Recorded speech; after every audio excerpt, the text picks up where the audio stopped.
Hola, mi nombre es Joaquín Sarren Esteve y soy profesor titular de Derecho Constitucional en la UNED. Hoy vamos a hablar de los principios en materia de protección de datos.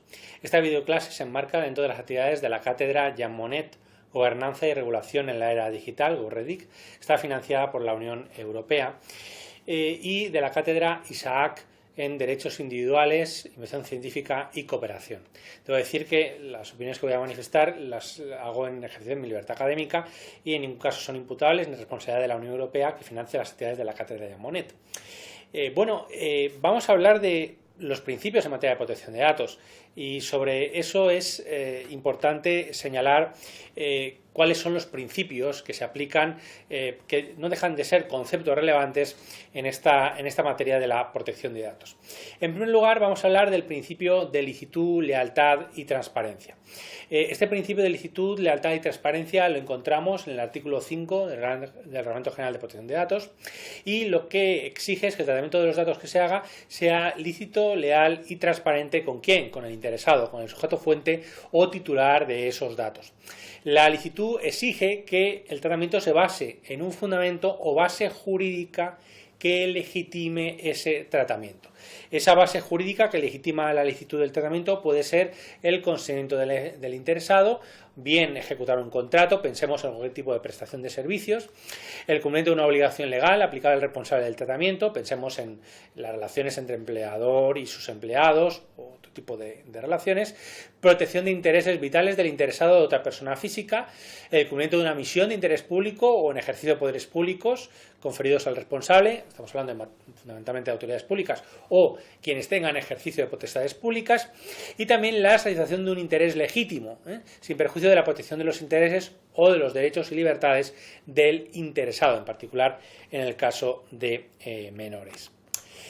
Es verdad, no obstante, que hay ciertas categorías especiales de datos, porque bien están vinculados o revelan el origen étnico, racial, están vinculadas a las opiniones ideológicas, a la religión, a la raza, etc., ¿no?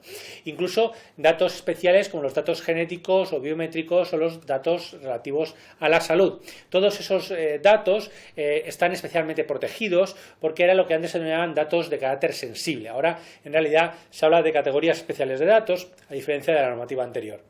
En principio, todos estos datos especiales está prohibido su tratamiento. Lo que pasa es que establecen excepciones o bases jurídicas que legitiman por excepción el tratamiento de estos datos. Entre ellos, el consentimiento del interesado, aunque los Estados miembros pueden limitar que esta excepción se aplique. Y así lo ha hecho el legislador español en la Ley Orgánica 3/2018, estableciendo en el artículo 9.1 que el consentimiento no valdrá por sí solo, como única base jurídica de tratamiento para levantar la prohibición del tratamiento de datos cuando la finalidad sea identificar la ideología, la afiliación sindical, la religión, la orientación sexual, las creencias o el origen racial o étnico, que son algunas de las categorías especiales, como hemos visto antes, de datos protegidos. Otras bases jurídicas que legitiman el tratamiento por excepción de la prohibición de estas categorías especiales es cuando el tratamiento es necesario para el cumplimiento de obligaciones y el ejercicio de derechos específicos en materia de derecho laboral, de seguridad social, cuando así lo autoriza el derecho de la Unión o el del Estado miembro.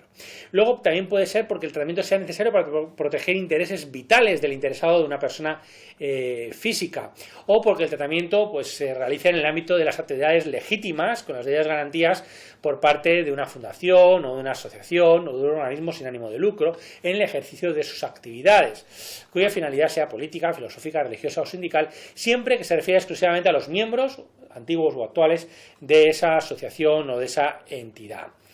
Y no se comunican fuera de su ámbito.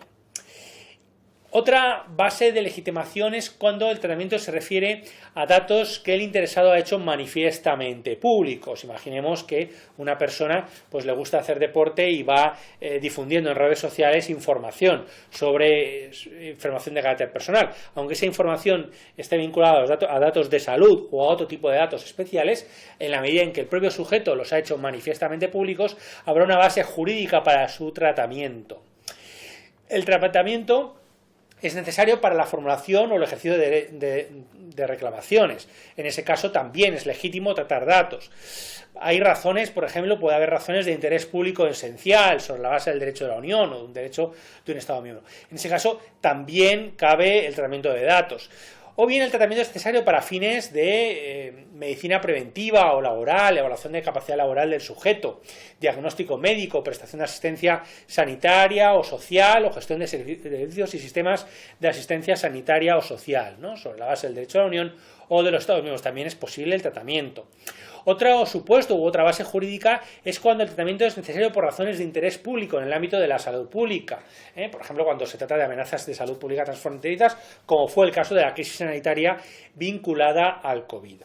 Otro supuesto, otra base jurídica que legitima el tratamiento de estas categorías especiales de datos es la de la letra J, cuando se trata de tratamientos con fines de archivo en interés público o fines de investigación científica o histórica o fines estadísticos de conformidad con el 89.1, que exige la pseudoanonimización, ¿no? Sobre la base del derecho de la Unión o de los Estados miembros, es decir, debe haber una sujeción o una base jurídica establecida en el propio derecho de la Unión o de los Estados miembros. Hay que tener en cuenta que además de estas bases jurídicas, los Estados pueden introducir condiciones adicionales, incluso limitaciones con respecto al tratamiento de las categorías especiales de datos genéticos, datos biométricos o datos relativos a la salud, conforme al artículo 9.4. Esto, junto al hecho de que, como hemos dicho en muchas ocasiones, se exige que haya una base jurídica de un Estado miembro, si no lo hay del derecho de la Unión, posibilita lo que se ha denominado el riesgo de fragmentación por el desarrollo de la normativa en los Estados miembros. Aunque el Reglamento General de Protección de Datos es un reglamento, que es un instrumento jurídico normativo que, a diferencia de la directiva, no exige transposición, sino que es directamente aplicable, al dejar tanto margen de actuación a los Estados miembros, va a posibilitar su desarrollo y su concreción por su parte y, por tanto, una fragmentación del sistema de protección de datos en el ámbito de la Unión Europea, que es lo que ha ocurrido. Eso dificulta mucho la libre circulación de datos. Eso hace, lógicamente, que haya habido una tendencia por parte de la Unión Europea a buscar una evolución y una sustitución del actual marco normativo por otro más liberalizador y que garantice la libre circulación. Otro principio importante, además del de la licitud, es el de minimización de datos. Los datos deben ser adecuados, pertinentes y limitados a aquello que sea necesario. Si se puede obtener la finalidad con un tratamiento menor de datos, se tendrá que hacer ese tratamiento más limitado de los datos. Otro principio importante es el de la exactitud. Los datos deben estar actualizados, deben ser exactos. El principio de limitación del plazo de conservación lo que exige es que los datos no deben conservarse más allá del tiempo que es necesario para alcanzar la finalidad para la que se obtuvieron y son objeto de tratamiento. Otro principio importante es el de integridad y confidencialidad. Los datos deben ser tratados de forma segura, protegidos de accesos y tratamientos no autorizados o ilícitos, evitando además la destrucción, pérdida o el eventual daño que se pueden producir en los datos. Si hay algún tipo de brecha de seguridad, debería comunicarse además a los interesados y ponerlo en conocimiento público. También hay un principio de responsabilidad proactiva por parte de los responsables y encargados del tratamiento de datos. Se debe actuar de forma activa para proteger los datos, con medidas de seguridad, medidas de transparencia, medidas de información al interesado, etcétera, etcétera, ¿no? Como conclusiones, podemos decir respecto a los principios que informan la protección de datos de carácter personal que garantizan que se haga un tratamiento lícito, efectivo de los datos, mínimo, la minimización de datos, con una limitación del plazo de conservación a aquello que es necesario y además pues que se garanticen los derechos del interesado en todo momento, formando cualquier tipo de brecha de seguridad con los mecanismos además de responsabilidad proactiva del responsable. Eso va a permitir que podamos buscar un uso adecuado y eficiente de los datos a la vez que preservamos los derechos del interesado, del sujeto fuente de esos datos. Y nada más, muchas gracias por la atención.